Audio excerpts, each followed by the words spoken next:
What does anxiety look like? Hello everybody and welcome back to our channel.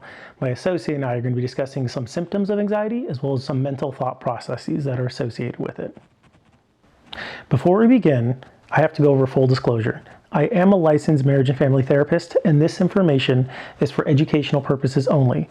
In no way, shape, or form use this information to diagnose yourself or others. If you find that some of these symptoms meet you or somebody that you know, please contact a professional for help. What is anxiety?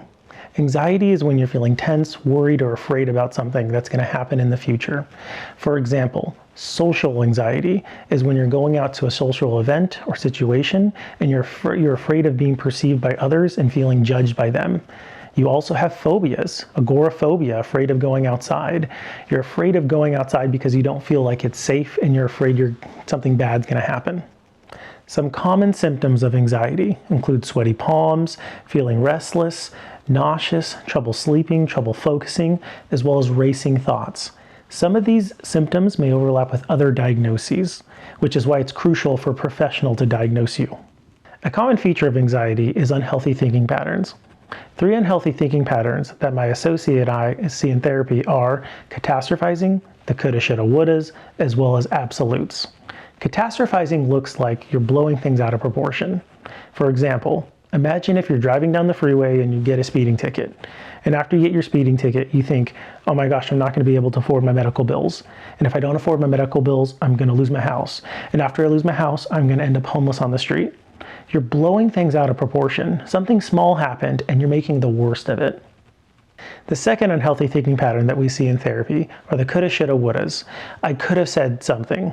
I should have asked for help. If I wouldn't have sent the email, none of this would have happened. These are racing thoughts that are unhealthy because you're not healing from it and you're fixating on the past. The third unhealthy thinking pattern that my associate and I see in therapy are absolutes.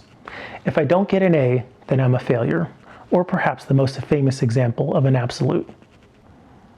If you're not with me, then you're my enemy. Only a Sith deals in absolutes. I will do what I must.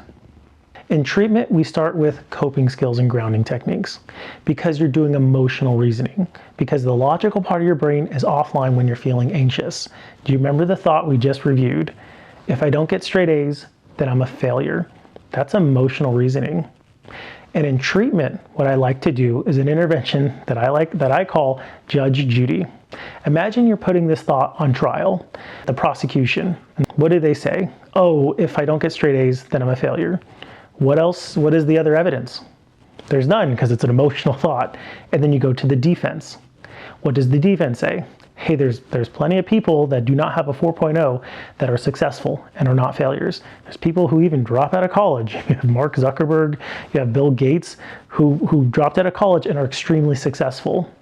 Now, if you were the judge, what would be your ruling? So this was an introductory video of what anxiety looks like as well as how we treat it.